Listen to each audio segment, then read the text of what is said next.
characteristics of national income, causes of lack of national income and per capita income in India. Third point है problem of national income in India. Fourth है method of measuring national income.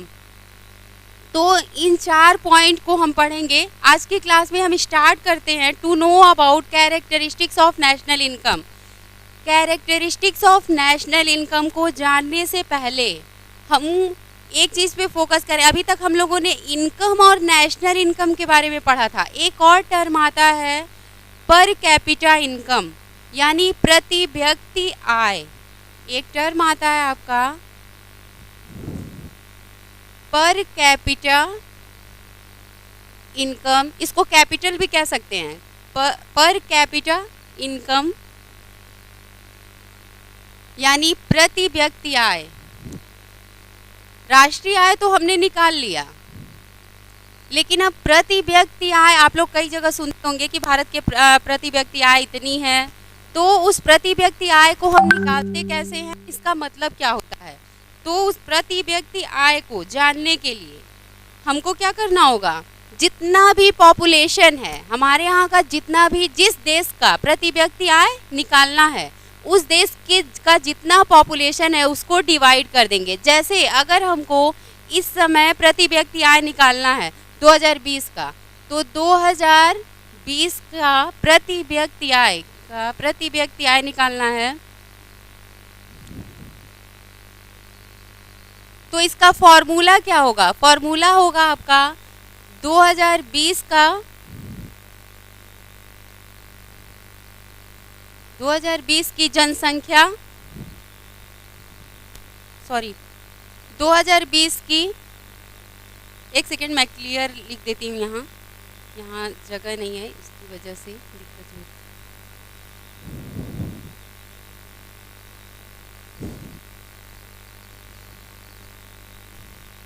देखिए 2020 की प्रति व्यक्ति आय यानी पर capita income, प्रति व्यक्ति I is equal to 2020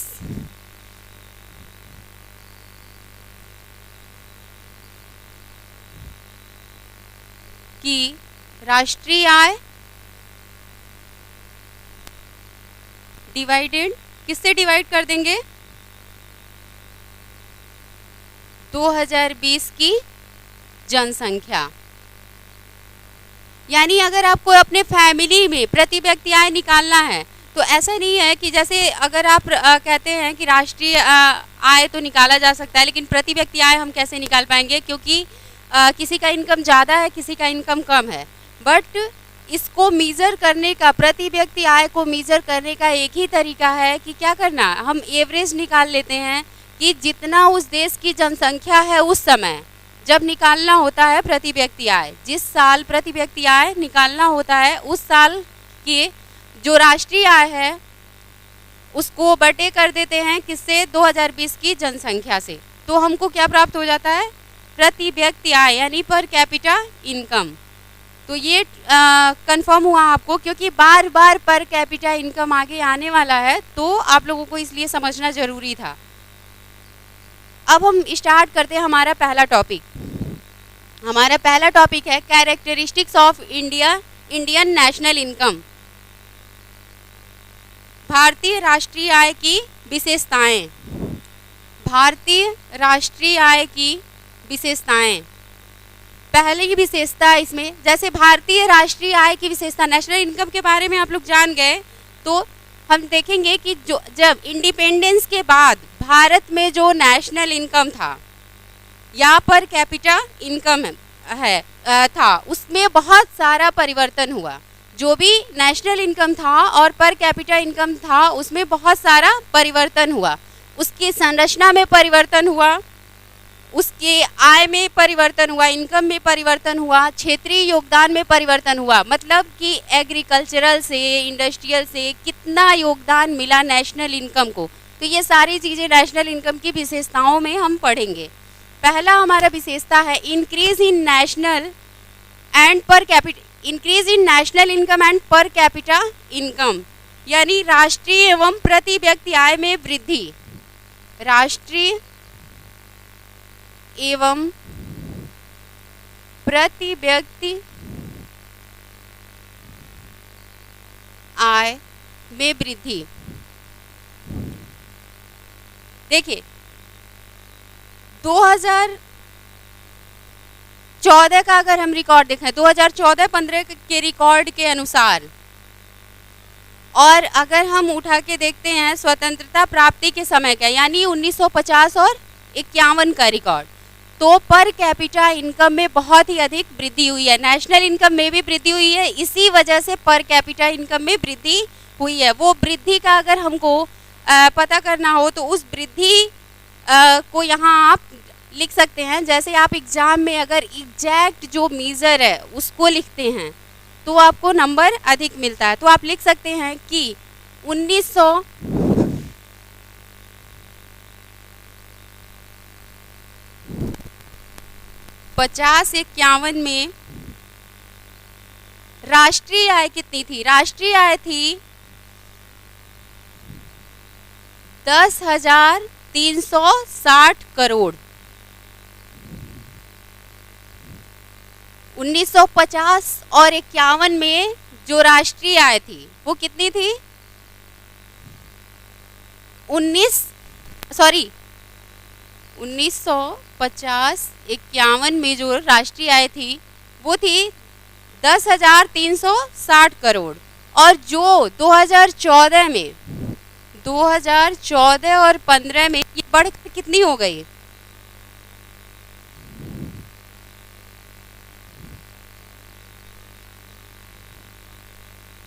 1,24,98,662 crore. यानी आप देख सकते हैं कि कितनी गुना वृद्धि हुई? 1,206 गुना से भी ज़्यादा वृद्धि हुई। कब से? स्वतंत्रता प्राप्ति के समय से लेकर और अभी तक के रिकॉर्ड में, 2015 तक के रिकॉर्ड में 1,206 गुना वृद्धि हुई। किसमें? नेशनल इनकम में। यानी 1950-51 में नेशनल इनकम हमारा 10,360 करोड़ था, जो बढ़कर 2014-15 में कितना हो गया? 1,24,98,662 करोड़। इसी तरह से अगर हम प्रति व्यक्ति आय को निकालते हैं तो जो इसी से हम प्रति व्यक्ति आय क्या कर सकते हैं? निकाल सकते हैं। बस हमको जनसंख्या पता करना होगा कि 1950 में 51 में क्या जनसंख्या थी और 2014-15 में क्या जनसंख्या है। इससे हम क्या करेंगे? डिवाइड कर देंगे। तो इस तरह से पता चला कि 1950 और 51 में प्रति व्यक्ति आय, 1950 और 51 में प्रति व्यक्ति आय थी 274। एक चीज और, ये करेंट मतलब चालू कीमतों पर ये जो भी आय निकाला गया वो किस पे था? चालू कीमतों पर। तो 274 थी, जो ये थी 1950-51 के रिकॉर्ड के अनुसार। पर व्यक्ति आय, पर कैपिटा इनकम, ये 2014 और 15 में हो गई 88,533, 88,533 रुपए। तो इस तरह से आप देख सकते हैं कि कितना बदलाव आया। यानी इसमें क्या हुआ? राष्ट्रीय आय में भी वृद्धि हुआ और पर कैपिटा इनकम में भी वृद्धि हुआ। तो यह वृद्धि क्या कहलाती है? जो आर्थिक किसी भी देश के अर्थव्यवस्था का विकास दर्शाती है ये वृद्धि। इस वृद्धि को हम देखकर कि नेशनल इनकम में इतना अधिक वृद्धि हुआ और पर कैपिटा इनकम में अधिक वृद्धि हुआ, यानी उस देश की economic condition, economic development, economic condition में डेवलपमेंट हुआ है। नेक्स्ट हम चलते हैं। नेक्स्ट हमारा कैरेक्टरिस्टिक्स है प्रीडोमिनेंस ऑफ एग्रीकल्चर, यानी कृषि की प्रधानता। कृषि की प्रधानता 1950-51 में देखें तो कुल घरेलू जो उत्पाद थे या कृषि उत्पाद थे वो बहुत अधिक थे, उनका प्रतिशत ज़्यादा था, जो 2014 में 2014-15 में कितना हो गया, कम हो गया। 1950-51 में था ये 59.2%, जो घटकर कितना हो गया 2014-15 में 17.6।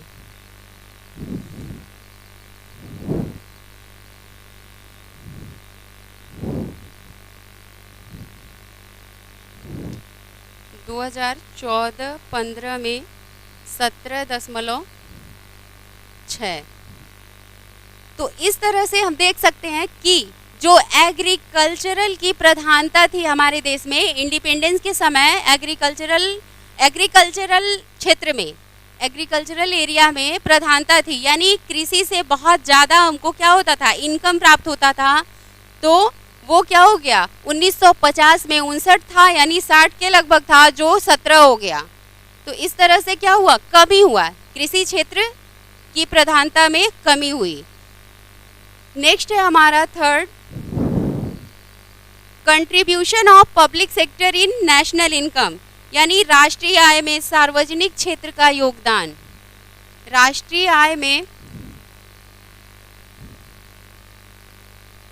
सार्वजनिक क्षेत्र का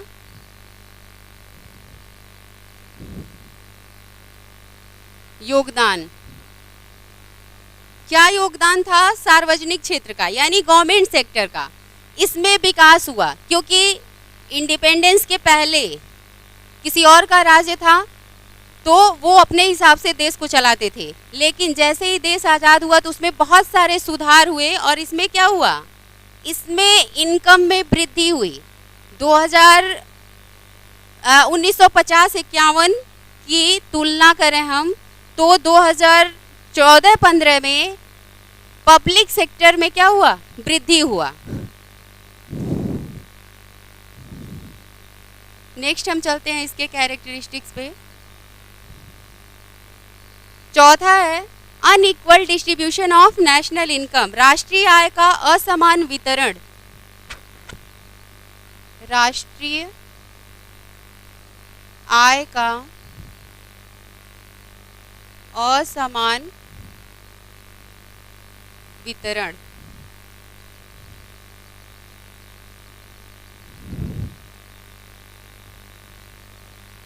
देखिए, अगर हम जैसे राष्ट्रीय आय को हम पता करते हैं, तो जो भी योजनाएं बनाई गई, जैसे 5 ईयर प्लान बनाए गए हैं, इसके बहुत सारी योजनाएं बनाई गई हैं, जिसके थ्रू हम क्या कर सकते हैं, नेशनल इनकम को मेजर कर सकते हैं। और उस योजनाओं से हमें नेशनल इनकम को मेजर करने में बहुत ही आसानी होती है। लेकिन इस नेशनल इनकम का असमान वितरण देखा गया है। जैसे बहुत सारे ऐसे औद्योगिक घराने हैं जहां राष्ट्रीय आय का मैक्सिमम भाग इन्वेस्ट किया जाता है उसमें, जबकि बहुत सारी ऐसी, देखिए, मैक्सिमम जनसंख्या जो औद्योगिकरण से रिलेटेड हैं, उनमें आय का ज़्यादा वितरण है, नेशनल इनकम का ज़्यादा वितरण है। यानी उनका जैसे हम पर व्यक्ति आय निकालते हैं तो कहते हैं कि सबका पर व्यक्ति आय इतना नहीं है, क्योंकि कुछ लोगों का ज़्यादा है, कुछ लोगों का कम है। सेम यही चीज़ यहाँ आपको सेंटेंस में दिखाया गया है कि राष्ट्रीय आय का असमान वितरण। मतलब राष्ट्रीय आय में हम राष्ट्रीय आय निकाल लेते हैं, उसके बाद हम पर व्यक्ति आय निकालते हैं, लेकिन पर व्यक्ति आय क्या वास्तव में सबका है सेम? नहीं, किसी का ज़्यादा है, किसी का कम है। इसी को कहते हैं असमान वितरण। नेक्स्ट है हमारा रीजनल डिफरेंस, क्षेत्रीय भिन्नता। क्षेत्रीय भिन्नता, जैसे हरियाणा का इनकम कुछ और है, दिल्ली का इनकम कुछ और है, महाराष्ट्र का इनकम कुछ और है, बिहार का कुछ और है, झारखंड का कुछ और है। मतलब इतने राज्य हैं, तो हर क्षेत्र में जैसे कहीं कृषि की प्रधानता ज़्यादा है तो कहीं इंडस्ट्रियल एरिया ज़्यादा है, तो इस तरह से हर क्षेत्र में क्या है, भिन्नता है। जिसकी वजह से नेशनल इनकम में डिफरेंस है। नेक्स्ट है हमारा impact of population on national income. Impact of population on national income, इसको आप हिंदी में लिख सकते हैं। इसको लिखेंगे क्षेत्रीय भिन्नता, क्षेत्रीय भिन्नता।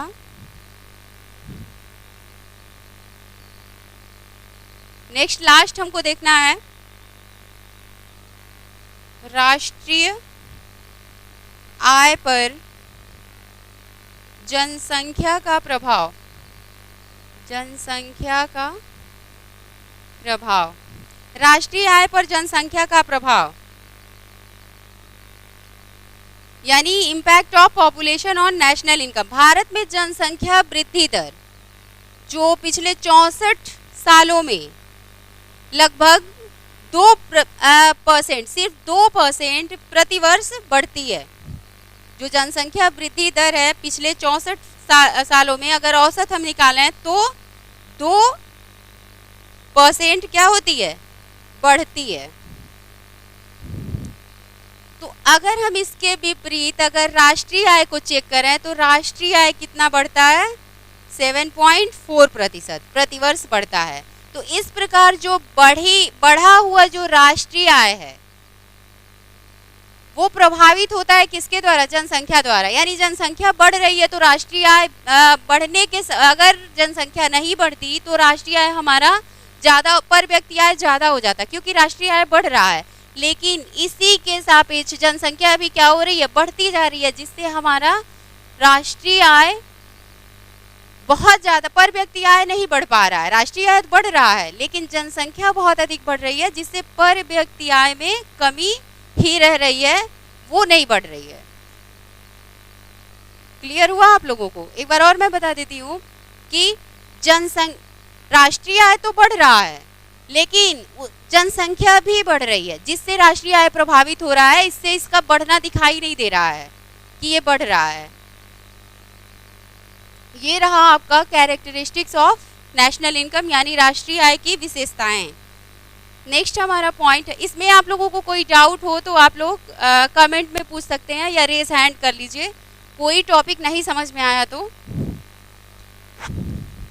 जब तक आप लोग रेज हैंड करके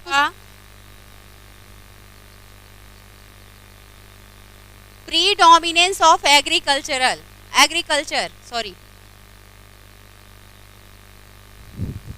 प्रीडोमिनेंस ऑफ एग्रीकल्चर यानी कृषि की प्रधानता। जो भारत, आप लोग को भी पता है, भारत में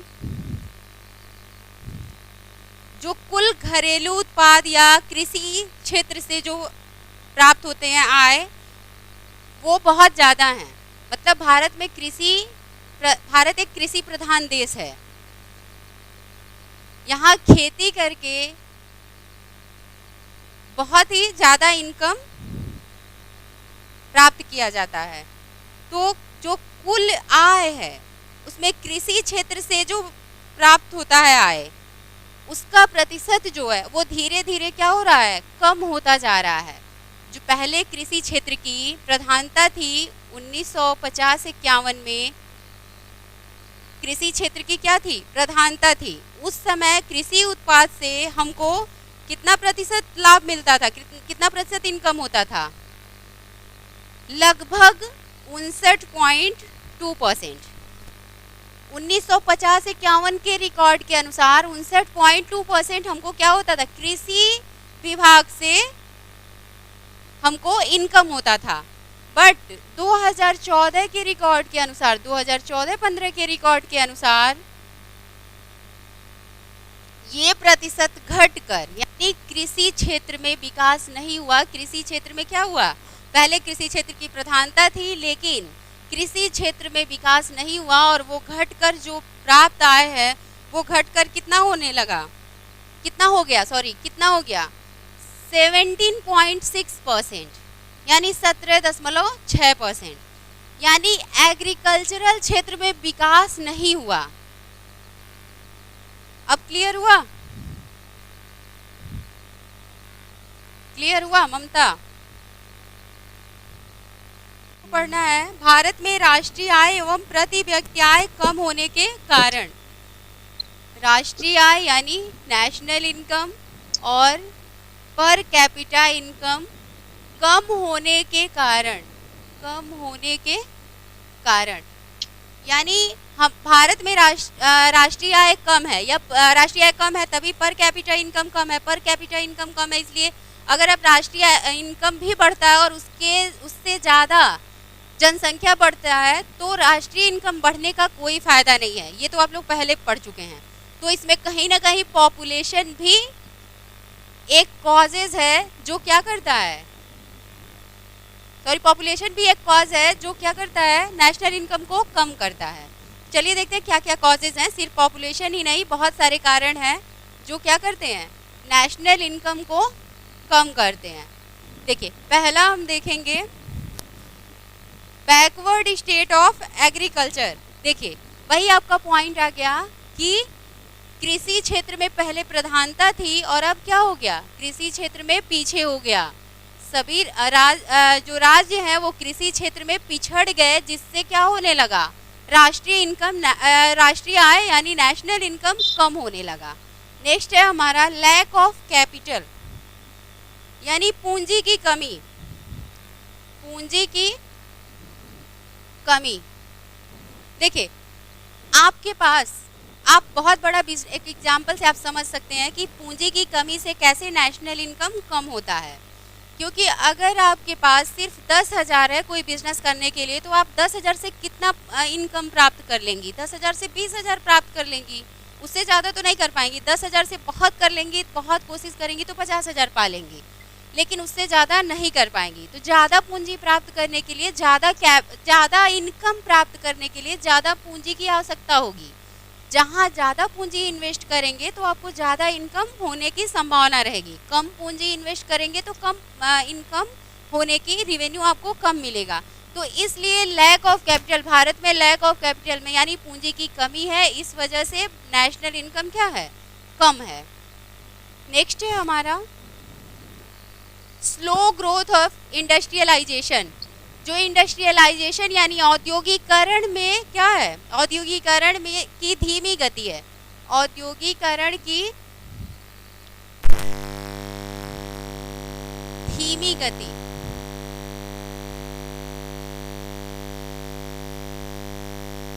देखिए भारत में राष्ट्रीय आय और प्रति व्यक्ति आय कम होने का एक कारण है कि देश में औद्योगिकरण की गति धीमी है।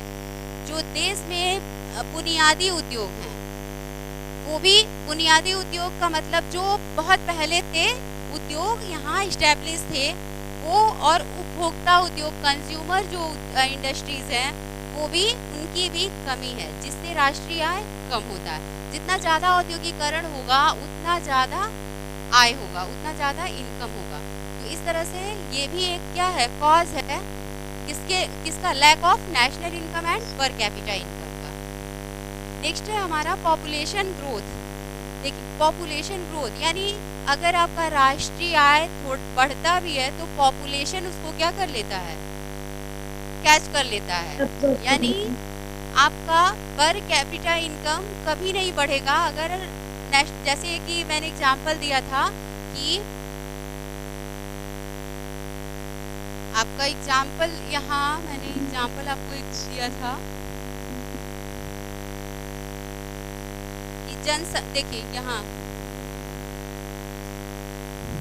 Impact of population on national income, national income of population पे क्या इफेक्ट पड़ता है, यानी राष्ट्रीय आय पर जनसंख्या का जो भी प्रभाव पड़ता है वो कैसे पड़ता है। जैसे नेशनल इनकम में वृद्धि हुई 7.4%, लेकिन जनसंख्या जो है वो भी उसी के अकॉर्डिंग, उससे ज़्यादा जनसंख्या में वृद्धि हो रहा है। तो नेशनल इनकम के पे क्या प्रभाव, नेशनल इनकम में बढ़ोतरी होने के साथ अगर जनसंख्या में बढ़ोतरी होता है तो पर कैपिटा इनकम हमारा कभी नहीं बढ़ेगा।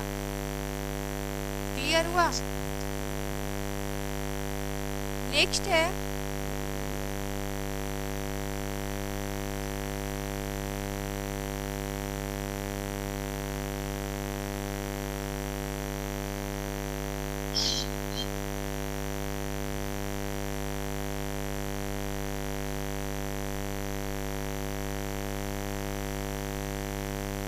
देखिए नेक्स्ट है हमारा लैक ऑफ इंटरप्रेन्योर, यानी साहसियों की कमी। भारत में उद्यमियों की, साहसी यानी उद्यमी, उद्यमियों की कमी है। यानी उद्यमी कौन होते हैं? जो जोखिम उठाते हैं और नवाचार लाते हैं। तो जो भारत के लोग जोखिम उठाना नहीं चाहते, रिस्क उठाना नहीं चाहते, तो इस वजह से। और जो इंटरप्रेन्योर होता है वो क्या करता है? रिस्क उठाता है और एक गिरे हुए बिजनेस को भी क्या करता है? ऊंचाई पे ले जाता है, यानी उसका विकास करता है। तो लैक ऑफ इंटरप्रेन्योर, अगर इंटरप्रेन्योर ही नहीं रहेंगे, कोई रिस्क लेगा नहीं, तो नेशनल इनकम बढ़ेगा कैसे? नहीं बढ़ सकता। नेक्स्ट है हमारा पॉपुलेशन एंड एडमिनिस्ट्रेटिव रीजन, यानी पॉलिटिकल एंड एडमिनिस्ट्रेटिव रीजन, राजनैतिक एवं प्रशासनिक कारण। राजनैतिक एवं प्रशासनिक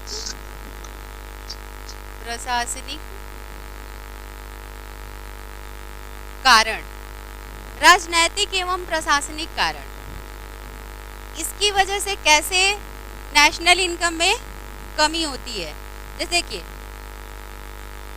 इंडिया की बात हम करते हैं, क्योंकि हमको इंडिया के बारे में ही पढ़ना है कि क्या कमी है, नेशनल इनकम के कम होने के क्या कारण है। नेशनल इनकम के कम होने के क्या कारण है? तो इंडिया में जो है जो पॉलिटिकल फैक्टर है वो कैसे प्रभावित करते हैं इनको, नेशनल इनकम को, कैसे एक कारण है जो जिनकी वजह से नेशनल इनकम कम होता है।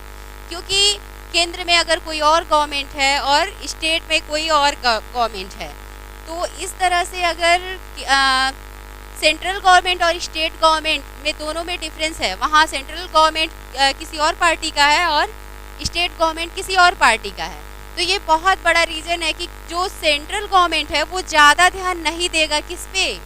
स्टेट के डेवलपमेंट पे, मतलब राज्यों के सुधार में ज़्यादा ध्यान नहीं देगा, जिसकी वजह से वहाँ का इनकम प्रभावित होगा, वहाँ का इनकम कम होगा। तो ये एडमिनिस्ट्रेटिव रीजन, जो भी प्रशासन है वो प्रशासन ठीक ढंग से काम नहीं करेगा, तो क्या होगा? वहाँ अत्याचार बुराइयाँ बढ़ेंगी। तो वहाँ अत्याचार बुराइयाँ बढ़ेंगी, जिससे क्या हो, जो एक बहुत बड़ा कॉज है, बहुत बड़ा रीज़न है नेशनल इनकम के कम होने का। नेक्स्ट है हमारा मार्केट लिमिटेशन, यानी बाजार की सीमितता। भारतीयों के पास देखिए जो इंडियन मार्केट है वो क्या है? वो बहुत ही लिमिटेड है, क्योंकि जो इंडिया के लोग हैं उनकी डिमांड बहुत कम है। डिमांड कम होने के कारण मार्केट में विस्तार नहीं हो पाता है, जिससे क्या होता है? नेशनल इनकम में कमी होता है। नेक्स्ट है हमारा प्रॉब्लम्स ऑफ अनएम्प्लॉयमेंट, बेरोजगारी की समस्या। बेरोजगारी की समस्या के कैसे कारण? बेरोजगारी की समस्या यानी बहुत सारे लोग बेरोजगार हैं यहाँ। तो जो वर्तमान समय में पूंजी प्रधान तकनीकियाँ बढ़ रही हैं, जिससे क्या हो रहा है? श्रमिकों को रोजगार नहीं मिल रहा है। बहुत ज़्यादा ऐसी टेक्नोलॉजी आ गई हैं जो श्रमिकों का काम, कई एम्प्लॉइयों का काम कर दे रही हैं अकेले, जिससे क्या हो रहा है? अनएम्प्लॉयमेंट बढ़ रहा है। ये भी एक रीज़न है किसका? नेशनल इनकम के कम होने का। लास्ट है हमारा lack of means of transport and communication. Lack of means of transport of communication, यानी परिवहन एवं संचार साधनों का अभाव। परिवहन एवं संचार साधनों का अभाव कैसे? देखिए जैसे जैसे इंडस्ट्रियलाइजेशन अगर बढ़ेगा, जैसे यहाँ इंडस्ट्रियलाइजेशन में कमी है, यानी स्लो ग्रोथ है, तो उसकी वजह से क्या ट्रांसपोर्टेशन नहीं बढ़ता है। तो जैसे जैसे अगर इंडस्ट्रियलाइजेशन बढ़ता तो क्या होता? जो भी संचार के साधन है, परिवहन के साधन है, उनमें विकास अपने आप हो जाता, अपने आप मतलब करना पड़ता। जैसे एक बिजनेस आप अगर स्टार्ट किए तो उसमें आपको क्या करना होगा? अगर आपको ट्रांसपोर्ट का काम करना है, पर अगर अपने प्रोडक्ट को एक जगह से दूसरी जगह ले जाना है, तो आपकी मजबूरी है कि आप उसके लिए ट्रांसपोर्टेशन की व्यवस्था करेंगे।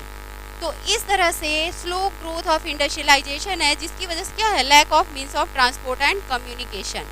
तो इस तरह से हम कह सकते हैं कि ये सारे मेन कॉजेज हैं किसके?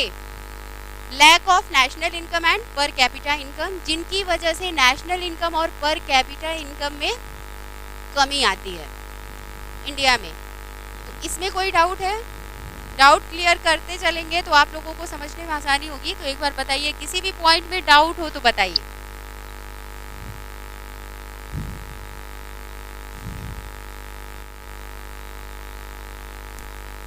थ्री पॉइंट है आपका, स्लो ग्रोथ ऑफ इंडस्ट्रियलाइजेशन, यानी भारत में जो राष्ट्रीय आय है या और प्रति व्यक्ति आय है उसमें एक ये भी रीजन है, ये भी कॉज है एक किसका, औद्योगिकरण की धीमी गति किसका कारण है, lack of national income and per capita income का।